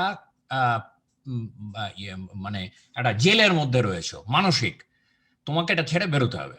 তুমি যদি নিজেকে না করো, একটু খোলো, একটু জোর করে, দরকার হলে চোখে বহুদিন ঘরের মধ্যে থাকলে বেরোলে চোখে ধাঁধা লাগে, সূর্যের আলো, হ্যাঁ লাগবে, কিন্তু আমাকে একটু বড় করো কাজগুলোকে। 7 ইঞ্চি বাই 7 ইঞ্চি থেকে তুমি এই ফরম্যাটটা রাখো, এই রেক্ট্যাঙ্গুলারের ফর্ম, রেক্ট্যাঙ্গেল মানে স্কোয়ার বা বিরাট প্যানেল করতে বলছি না, এই ফরম্যাটটা রাখো। তুমি 30-36-এ যাও, 24-30-তে যাও। এটা করে তুমি প্রথমত form, texture, surface, figure ground রিলেশনশিপে কি বদলাচ্ছে। ধরো তুমি, আমি তোমাকে এটা বলছি, ধরো এই ছবিটা নিয়েই তুমি শুরু করলে, এটাকে তুমি এনলার্জ করতে গেলে তোমায় কি চেঞ্জ করতে হবে, এটা একটা দিক হলো। আর একটা হচ্ছে তোমার ওই সাবজেক্ট ম্যাটারের জায়গাটা, তুমি যেটা বলছো সেটা তোমার কাজের মধ্যে এই মুহূর্তে আসছে না। তুমি ওই যে পরিযায়ী শ্রমিকে বলতে গিয়ে তারপর ল্যান্ডস্কেপে হারিয়ে গেলে, তার কারণ হচ্ছে ওইটা তুমি তুমি নিজেও ওটা জানো ভেতরে, নিশ্চয়ই আমি শিওর। এইটা তো মানে কমপ্লিটলি ডকুনিং এর ব্রাশ ওয়ার্ক বা ফ্রান্স ক্লাইন সবাই বলে দিতে পারি, কিন্তু তুমি তাদের কাজ দেখো, সব জায়গা থেকে শেখার আছে, কিন্তু তোমাকে ইউজ করতে হবে তোমার মতো। ওই সাবজেক্টের জায়গাটা নিয়ে ভাবো, অনেক অ্যাবস্ট্রাকশনে তোমার তুমি ইন্টারনেটের ওই Arial view, Google map use করে তো একটা বড় জায়গা আছে, অন্যান্য জায়গা আছে, তুমি ফটোগ্রাফ থেকে সিলুয়েট করে, সেটা থেকে তার মধ্যে কোলাজ করে বা সেটা ইউজ করে, সেটা অ্যাবস্ট্রাকশনের মধ্যে ইউজ করে কিছু কিছু একটা হিন্ট দিয়ে তুলে নিচ্ছ টাইপের লেখা। এই যে এত তোমার চতুর্দিকে টেক্সট, হোয়াটসঅ্যাপে যেসব মেসেজ ঘোরাঘুরি করে, এগুলো দিয়ে তোমার কিন্তু অ্যাবস্ট্রাকশনের জায়গাটা তুমি ছাড়ছো না। হ্যাঁ, কিন্তু এইভাবে যদি তুমি ভাবো, তাহলে তোমার মানে আমার যেটা মনে হচ্ছে, তোমার নিজের অ্যাবস্ট্রাকশন নিয়ে কথা বলতে গিয়ে তুমি ঠিক জানো না তুমি কি বলবে। তুমি যদি মার্ক ব্র্যাডফোর্ডের কথা শোনো, তুমি যাও গিয়ে দেখো তোমার মার্ক ব্র্যাডফোর্ডের ইন্টারভিউ কিভাবে বলে অ্যাবস্ট্রাকশন নিয়ে কথা। জুলি মেহেরেতু আরেকজন আর্টিস্ট, জুলি মেহেরেতুর ইন্টারভিউ দেখো, কি কি ভাবে তার অ্যাবস্ট্রাকশনের সম্পর্কে বলে। আর এটা ওই বলা মানে কিন্তু আমি আবার বলছি, ওই তোমার এই মানে ছবি সম্বন্ধে কথা বলা, ছবির ওপর এই যে মাঝে মাঝে একটা কথা ঘুরে, যারা ছবির মানে খোঁজেন তারা খেলাটাই বোঝেন, এগুলো অশিক্ষিতের কথা। ছবির সম্বন্ধে কথা বলাটা, ছবির সঙ্গে ডায়ালগ তৈরি করা, এটা ওই টর্চ লাইট ফেলা নয় ছবির ওপর। তুমি যদি ওদের ইন্টারভিউগুলো দেখো, তাহলে বুঝবে অ্যাবস্ট্রাকশনই করে বলছে না কিন্তু এরকম, আচ্ছা এই যে লালটা দিলাম, ওই যে ওইটা দিয়ে, ওরম না, এটা একটা একটা আলোচনা, একটা সেটা রিলেট করে। ওই প্রত্যেকটা তুলির আঁচড়কে এক্সপ্লেন করা না, ওটা অ্যাবস্ট্রাকশন নিয়ে আলোচনা না। এইগুলো আমার মনে হয়, যেটা আমি তোমাকে মানে পরে আলোচনা চলতেই পারে, অন্যরাও মতামত দেবেন, আমার যেটা এইগুলোতে একটা অন্য পাচ্ছি। তুমি বলছো এখানে যে ফিগার গ্রাউন্ড রিলেশন, মানে এই তোমার ভুল বললাম, ওই ইন্টারনেটের এরিয়াল ভিউ থেকে আসছে, ইন্টারেস্টিং টেক্সচার তৈরি হচ্ছে এখানে, তোমার এই যে লাইনগুলো, এগুলো একটা স্পেসের ইলিউশন, তো এগুলো ঘটছে। কিন্তু আমি বলবো ওভারঅল, এটা বলেই আমি শেষ করব আমার দিকটা, যে তোমার কাজ এগুলো হচ্ছে তোমার, আমি দেখছি তোমার লেআউট হিসেবে এইগুলোকে, আমি এই কাজের যে পসিবিলিটি রয়েছে সেটা নট রিয়েলাইজড, এবং সেটাকে রিয়েলাইজ করার কাজের মধ্যে রিয়েলাইজ করার প্রচুর উপায় রয়েছে। তুমি কিন্তু তোমার কাজ লোডেড উইথ পসিবিলিটিস, কিন্তু যদি তুমি না এগুলো এক্সপ্লোর করো, তাহলে কিন্তু এরম নয় যে ঠিক আছে এরমই করে গেলাম, তুমি সাইকোলজিক্যালি একটা জায়গায় বন্দি, কোনো, আমি সেটা ডিটেল বলতে পারবো না, কিন্তু তোমার কোনো একটা জায়গায় একটা ইনসিকিউরিটি রয়েছে। আমি মনে করি তোমার ওই ছোটবেলা স্কুলের অভিজ্ঞতা একটা বড় কারণ। ওদের মানে বেসিক্যালি যাবজ্জীবন কারাদণ্ড হওয়া উচিত সেসব টিচারদের। তোমার সেই কারাগারটা, সেই প্রিজনটা তোমাকে ভাঙতে হবে, এবং সেটাকে ভাঙার উপায় হচ্ছে অ্যাবস্ট্রাকশন। মানে ওই প্রথম দুটো যে বললাম, ওইটা একটা, আমার মনে হয় দুটো একসঙ্গে চালানোটা মুশকিল হবে। হ্যাঁ, ওই যে যেটা বললাম তুই কার্টুন, ওটা কিন্তু একটা আলাদা প্রজেক্ট। অ্যাবস্ট্রাক্ট ওই দুটো তুমি আজকে এটা করলাম হবে না, ও হয় না। ওটার একটা আলাদা মাইন্ড ফ্রেম। তুমি ওইটা যদি করো, তুমি ধরো 1 বছর ওটা নিয়ে কাজ করলে, তারপরে আবার অ্যাবস্ট্রাকশনে ফিরে এলে, এভাবে করা যায়। তোমাকে এই এই যে বড় করা যেগুলো বলছি, যে দেখা, যে ফিগার গ্রাউন্ড রিলেশনশিপ, আর একটা হচ্ছে তোমার এই যে সাবজেক্টটাকে ডিপলি ভাবা, এটাকে আমি অ্যাবস্ট্রাকশনে কিভাবে নিয়ে আসতে পারি, একেবারে ইন্ডিয়ান কনটেক্সটে, তোমার আশেপাশের কনটেক্সট। এখানে তুমি একটা আমেরিকান আর্টিস্ট বা ব্রিটিশ আর্টিস্টের কাজ দেখছো বলেই তাদের তাঁবেদারি করা নয়, ওটা হচ্ছে একেবারেই অজ্ঞতার যুক্তি। কিন্তু আবার তোমাকে ওখানে একটা খেয়াল রাখতে হবে যে তোমার যতটা নেওয়ার তুমি নেবে, তা সেইটাকে করা তোমাকে এই প্রিজন ভাঙাতে সাহায্য করবে, এবং তাহলে তোমার কাজ কিন্তু কমপ্লিটলি অন্য জায়গায় যাবে।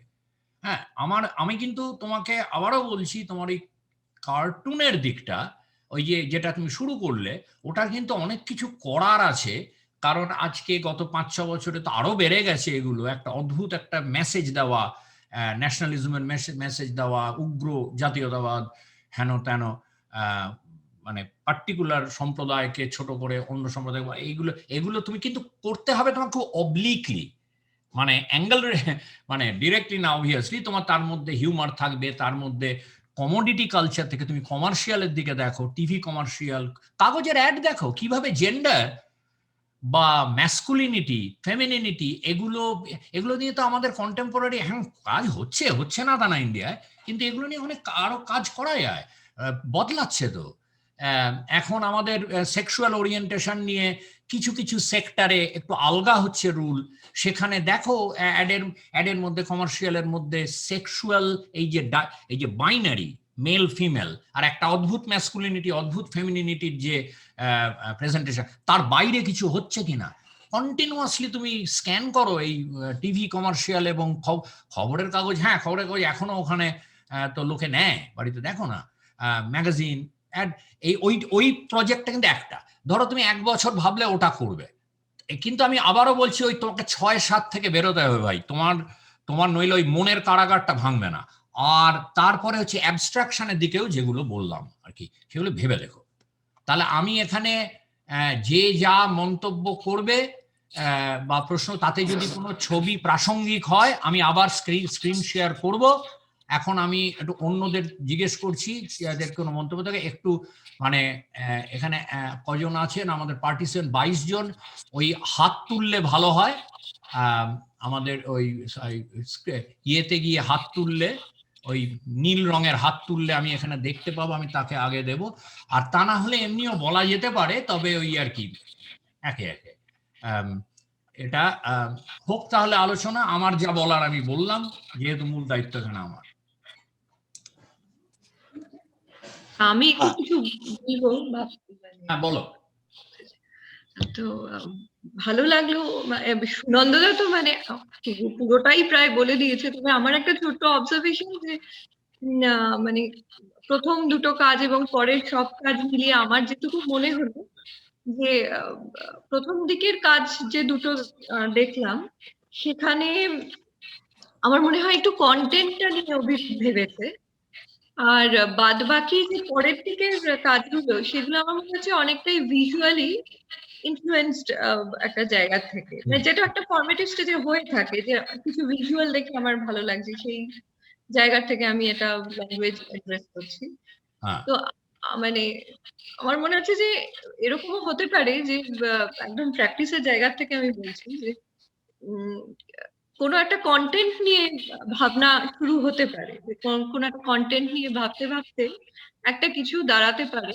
সেটা যদি একেবারে বড় ফরম্যাটে করতে অসুবিধে হয়, অনেক সময় আমি দেখেছি, অনেককে আমিও করেছি, যে ছোট ছোট সাইজের, যেমন 7 ইঞ্চি 7 ইঞ্চি যদি হয়, বা 4 ইঞ্চি 7 ইঞ্চিও যদি হয়, এরকম অনেকগুলো ছোট ছোট কাজ একসাথে রেখে একটা বড় ফরম্যাট তৈরি করা যেতে পারে। মানে অনেক ছোট ছোট ছবি নিয়ে একটা বড়। আমার মনে হয় তুমি ওই আঁকা বাদ দাও, তুমি এই সেগুলো তো পপুলার, তুমি মানে আঁকতেই পারো, কিন্তু নিতেও তো পারো। আর একটা জিনিস আমি বলি, অভিরূপ, তুমি যে বললে ওই যে বাবল গুলোর কোনো মানে নেই, তুমি কিন্তু স্পিচ বাবল বা তুমি যদি জয়ন্ত রায়ের কাজ দেখো, আজ না, এই বছর 10 আগের, 10-12 বছর আগের, সেখানে আমি তোমাকে রেফারেন্স পাঠাবো, আমি তোমাকে কাজের কিছু ছবি, ও স্পিচ বাবল বা এই যে থট বাবল, এই যে ডট ডট গুলো তো থট বাবল আর এগুলো হচ্ছে স্পিচ বাবল, স্পিচ ব্যাক। এই নিয়েই কাজ করেছে, বিশাল বিশাল স্পিচ বাবল, মানে অসাধারণ কাজ রয়েছে। তুমি যদি এগুলো, কিন্তু তুমি মনে করো না ওটার কোনো মানে নেই, না মানে দাও, মানে এই যে বাবল গুলো রয়েছে, তুমি এগুলো ডিটেল নিয়ে ভাবো, ওই কমিকের ফ্রেম গুলোকে দেখো আর কি আছে যেটা তুমি ইউজ করতে পারো। আর এই ছোট ছোট ছবি যদি মীনাক্ষী বললো, অ্যাবসলিউটলি আমিও তাই মনে করি। তোমার প্রথম দুটো কাজে তুমি কন্টেন্ট নিয়ে বেশি ভেবেছো, পরে তুমি চলে গেছো শুধু ফর্মাল এক্সপেরিমেন্টে। আমার মনে হয় পরেরটাতে ফর্মের আর সাবজেক্ট ম্যাটার আসা উচিত, আর প্রথমটাও তোমার পসিবিলিটি আছে, কিন্তু ফার্স্ট অফ অল তোমাকে একটু বাড়াতে হবে আয়তন। অথবা আরো একটা জিনিস করা যেতে পারে, যে ছবি না এঁকে একেবারেই কোনো কিছু না করে কিছু ছবি পরপর বসিয়েও একটা কিছু তৈরি করা যায় কিনা, যেটা হ্যাঁ, ছবি না আঁকতে হবে না, ছবি আঁকার জগতের আজকে অনেকটাই ছবি, লিটারালি ছবি আঁকা নয়,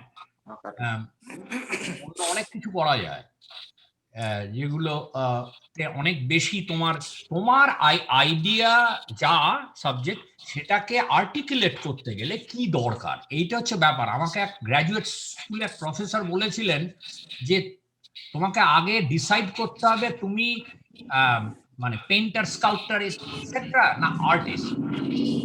মানে তার মতে আর্টিস্ট হচ্ছে আইডিয়ার দাস, মিডিয়ামের দাস নয়।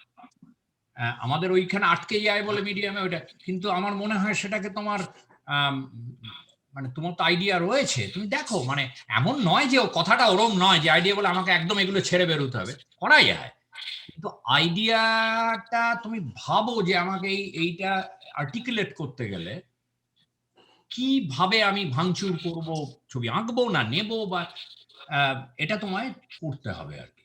কারণ তোমার আইডিয়া আছে প্রচুর, তোমার জাস্ট ওই একটা কোথাও একটা তোমার একটা বিরাট ইনসিকিউরিটি আছে, ওর জন্য চাপা রয়েছে, এবং তোমার ছোট কাজ কিন্তু তার একটা ওই, এখন বলবে যে এটা না জানলে কি বলতে পারতেন, এই তো 7 ইঞ্চি বা 7 ইঞ্চি অনেকেই কাজ করে, না পারতাম না, ওর একটা 7 ইঞ্চি বা 7 ইঞ্চি কতগুলো পেন্টিং এর কি ভ্যালু পৃথিবীতে, কনটেক্সটটা আছে বলেই বলছি আর কি, সবই কনটেক্সট।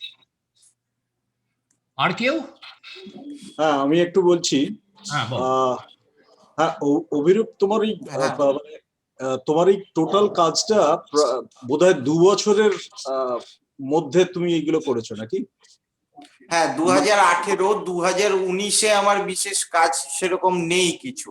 হ্যাঁ, কারণ আমি 2019-এ বিভিন্ন কারণে আমি বলছিলাম যেটা করতে পারিনি, আর তারপরে 2020।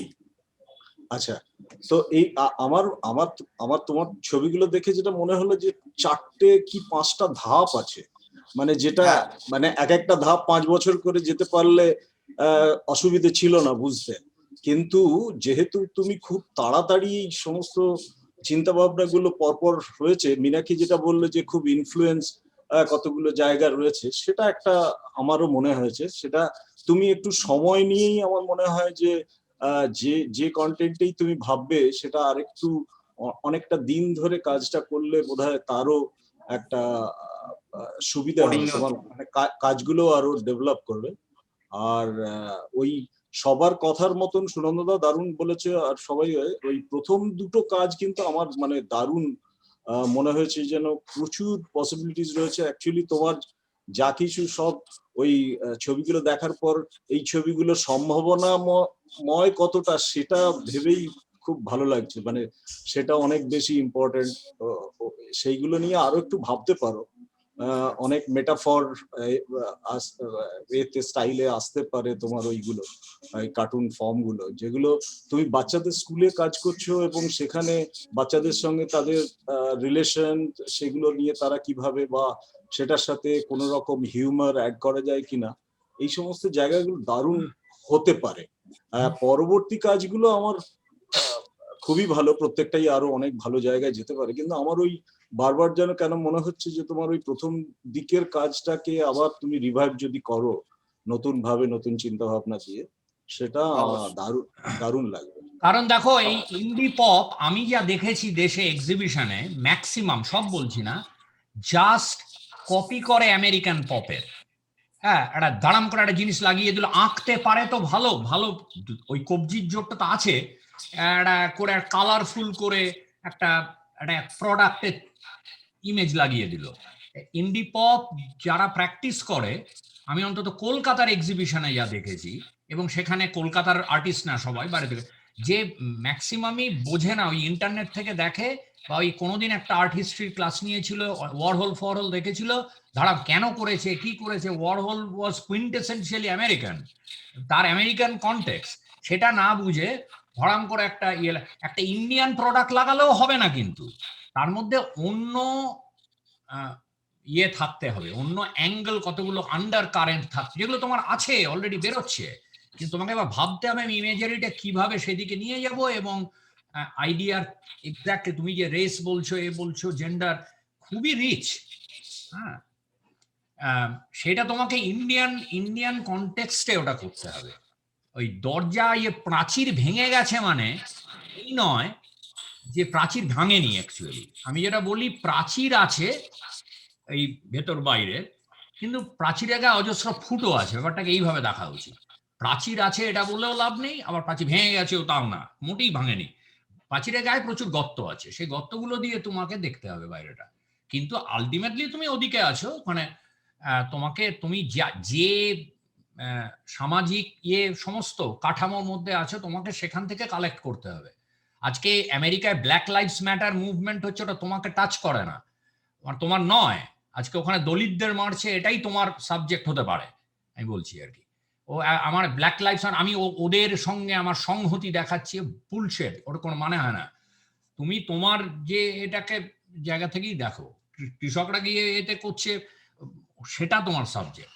এখানে কালো লোকেদের পুলিশ মেরে ফেলছে বলে তারা গিয়ে প্রোটেস্ট করছে, ওটা তোমার সাবজেক্ট নয়, ওটা আমার সাবজেক্ট হতে পারে, আমার দৈনন্দিন জীবনের পার্ট ওটা, কিন্তু তোমার নয়।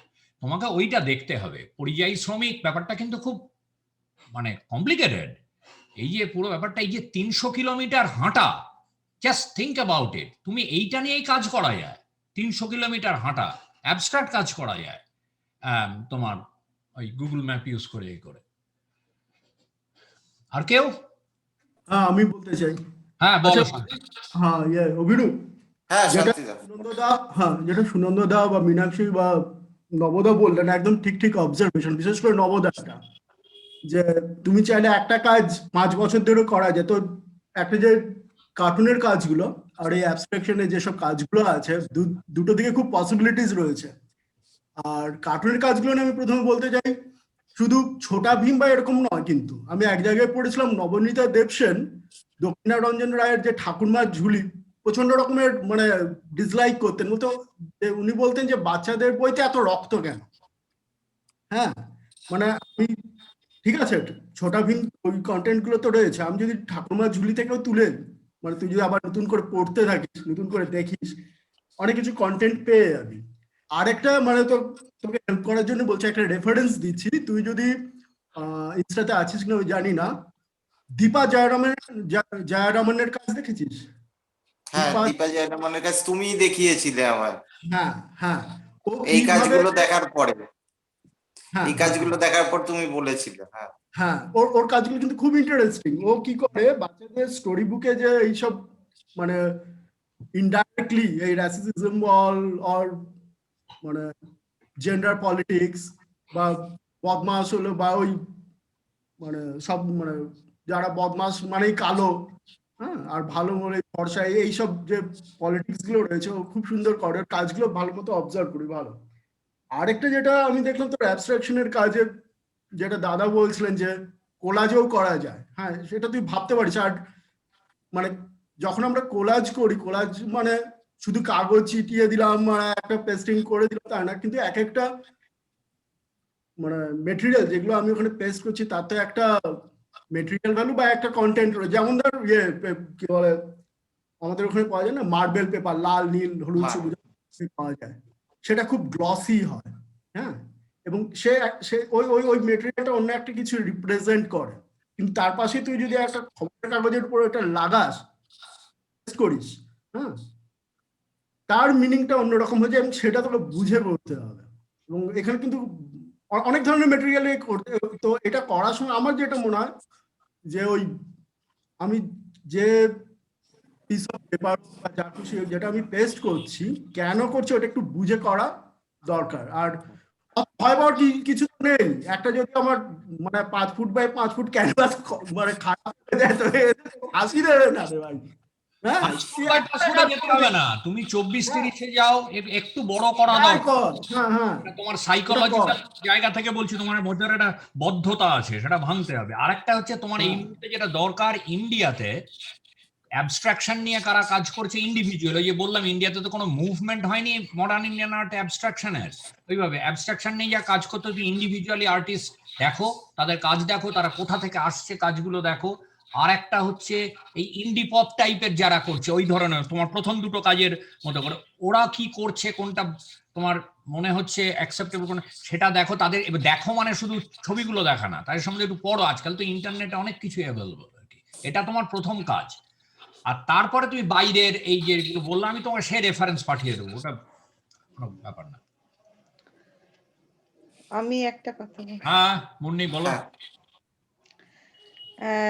আমি শুধু ওকে একটাই, সবাই টেকনিক্যালি যা যা বলেছে খুব সুন্দর বলেছে, সেগুলো ওর কাজেও লাগবে, ও ভাবনা চিন্তা করবে হয়তো। আমি শুধু ওকে একটা কথাই বলবো যে তুমি ভাই তোমার ভালোবাসার জায়গাটাকে আগে খুঁজে বার করো।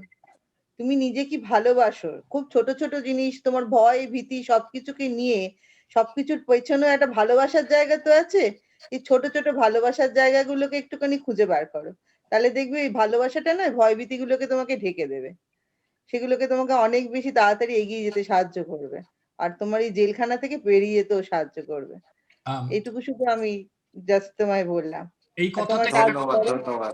মনে হলো অভিরূপ, আমি এটা জিজ্ঞেস করবো ভাবছিলাম, করে ফেলছি।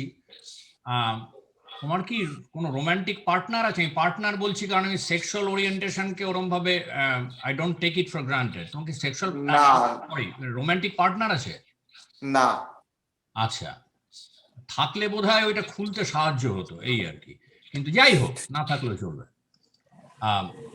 তো এই তোমার যে বদ্ধতা, এটা কিন্তু তোমার, আমি বলছি তোমার কাজকে একেবারে আস্তে আস্তে গলা টিপবে। এই যে 7 ইঞ্চিটা, বদ্ধতার তারপরে 2 মধ্যেও ইঞ্চি ছোট হবে। ছোট আনন্দ থাকে, বদ্ধতার মধ্যেও ছোট ছোট আনন্দ হ্যাঁ, থাকে, কিন্তু ছোট সেটাকে ছোট জানতে হবে খুশি তাহলে। থাকে। সেটাকেই খুঁজে বার করার কথা বলছি। কিন্তু তাহলেই তোমার ওই মধ্যে যে টেক্সচার থেকে শুরু করে ওর মানে ওর মেকিং থেকে শুরু করে ও কি মেটেরিয়াল চুজ করবে, সেটা ওর ওই ভেতর থেকেই বেরিয়ে আসবে, হ্যাঁ, শুধুমাত্র কিন্তু ওটা ভালোবাসার তো জায়গা ওরকম থেকে। ম্যাজিক নয়, ওটা একটা প্রসেস। হ্যাঁ, ওই আর্টকে ওরা প্রসেসটার ম্যাজিক মধ্যে দিয়ে ভাবার কোনো শিখে যায়। কারণ নেই। আর্ট হচ্ছে হ্যাঁ একটা হ্যাঁ ইন্টেলেকচুয়াল প্রসেস। তুমি যদি হ্যাঁ বড় করে, তোমার কিছুদিন একটু বড় মানে ওই আর কি, কিছুটা তোমার মনে হলো যে না, আমার আমিত্বটা ওই ছোটর মধ্যে, ফিরে এসো, কোনো ব্যাপার না। তুমি সবসময় ব্যাক অ্যান্ড ফোর্থ করতে পারো, এটা তো জার্নিটা তো লিনিয়ার নয়। কিন্তু আমি বলছি আর্টিস্টের একটা সবচেয়ে বড় জিনিস হচ্ছে যে কোন জায়গায় মোড় ফিরতে হবে।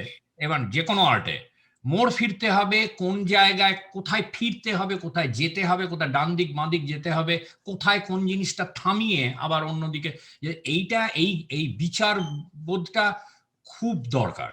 এই যে মার্কেটের জন্য বলে না সেল আউট হয়ে গেছে, হয় কি, এটা মার্কেটের প্রতি একটা বিতৃষ্ণা। মার্কেটকে অত ঘেন্না করার কিছু নেই। প্রাচীন কাল থেকে ওই আর্ট মার্কেট ছিল, মানে মানে কোনো একটা ভাবে ছিল।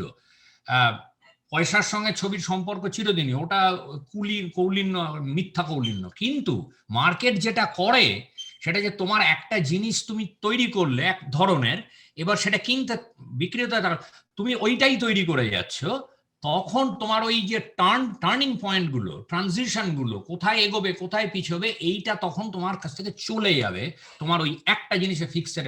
এইটাই মার্কেটের প্রবলেম করে কারো কারো ক্ষেত্রে। পার্টিকুলারলি তুমি যদি একটা আর্টিস্ট আর্লি থেকে মিড ক্যারিয়ারের মধ্যে থাকো, একেবারে আইকনিক হয়ে গেলে, তায়েব মেহতার মার্কেটের ভয় নেই, তায়েব মেহতার পিছনে মার্কেট দৌড়য়। কিন্তু তুমি যখন আর্লি থেকে মিড ক্যারিয়ারের মধ্যে এই ঘটা থাকে, সেটা ঠিক আছে, সেটা নিয়ে অন্য সময় আলোচনা করা যাবে। কিন্তু তোমার ওই বদ্ধতাটা ভাঙার জন্য আমি বলছি জাস্ট এটা একটা এক্সপেরিমেন্টাল স্টেপ, জিনিসটাকে বড় করা। তারপরে মুন্নি যেটা বললো যে তোমার হতে পারে তোমার আমিত্বটা ওই ছোটর মধ্যেই ফিরে আসবে, কি আছে, আবার ফিরে আসবে। কতবার লোকে একটা আর্টিস্ট তার ওই ডান দিক বাঁ দিক, গলি, হাইওয়ে এগুলো করে, তো ব্যাপার না।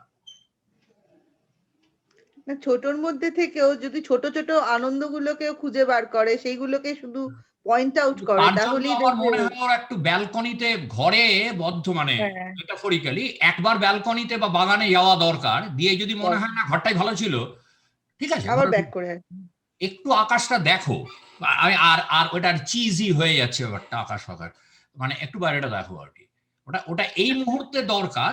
আর ওই সাবজেক্টে যেটা বললাম, তো একটু বড় করলে যেটা হবে, তুমি ওই সাবজেক্ট, তুমি ধরো একটা গুগল ম্যাপকে নিয়ে করছো, ওই করছো এক্সপেরিমেন্ট, তাতে তোমার এই যে জাস্ট আক্ষরিক অর্থে তোমার যে পিক্টোরিয়াল স্পেস, সেটা আক্ষরিক অর্থে বড় হলে তোমার এক্সপেরিমেন্টেশনের জায়গাটা হবে, মানে তোমার এটা আমার মনে হয় অন্য কিছু তুমি খুঁজে পাবে, যেটা থেকে ফিরেও যদি আসো ছোট কাজে, তোমার ওইটা পাথেও হয়ে থাকবে। যেমন ধরো এই ড্রিপগুলো, এগুলো একদম ফর্মাল জায়গা থেকে ড্রিপগুলো একটু 24-30-এ ড্রিপগুলোর কি চেহারা হবে, সে তুমি এই ছোট কাজগুলোকে ধরেই এগোতে পারো আর কি। তারপরে তোমার যদি আবার ছোট কাজে ফিরে আসো, ঠিক আছে, তাহলে ওইটা লার্নিং এক্সপিরিয়েন্স রয়ে গেল, সেটা তুমি ইউজ করতে পারবে ছোট কাজে পরে, আরো টাইট, আরো মানে কংক্রিট প্রোডাক্ট হবে আর কি। আচ্ছা, অভিরূপ কি মানে কাজ নিয়ে কি আলোচনা হয় কি বন্ধুদের সঙ্গে, বা কোনো পিয়ার গ্রুপ বা স্পেসিফিক এরকম কোনো আলোচনা কি কারোর সাথে হয় জেনারেলি কাজ টাজ নিয়ে? কলেজ লাইফের পরে এটা অনেকটাই কম হয়ে গেছে আর কি ব্যাপারটা। আগে আলোচনা হতো, কলেজ লাইফে আলোচনা হতো, কিন্তু এখন আর কারোর সাথেই দেখা হয় না সেরকম।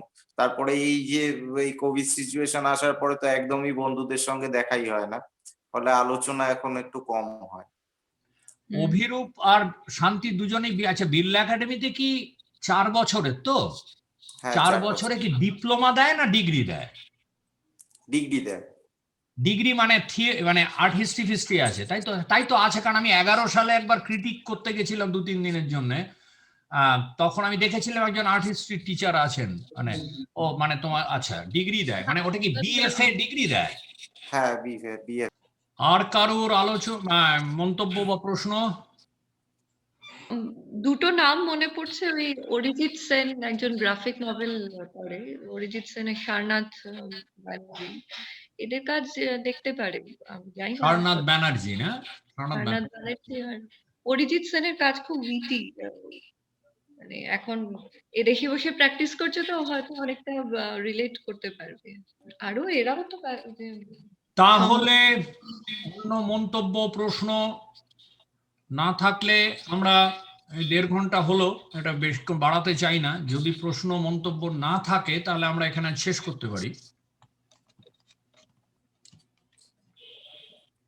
ঠিক আছে, তাহলে সবাইকে ধন্যবাদ আসার জন্য। ধন্যবাদ। ওকে, ধন্যবাদ। পরে আরো কথা হবে অভিরূপ। ওকে।